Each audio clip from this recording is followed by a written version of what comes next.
হেসে প্রাণ খুলে হাসে। আর যখন তার রাগ হয় তখন তার রাগটা ভাঙানো কঠিন। ছোট কিন্তু তিনি সবাইকে অনেক বেশি খেয়াল করে আর দায়িত্ব সহকারে তাদেরকে মন খুলে অনেক বেশি ভালোবাসে। আর তার সৌন্দর্যের কথা কি বলবো, জিমিন এত সুন্দর, এত সুন্দর, এত সুন্দর যে আমি বলতে পারবো না যে ও কতটা সুন্দর।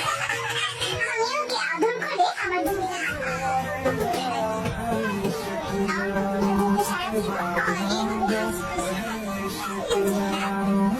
बादल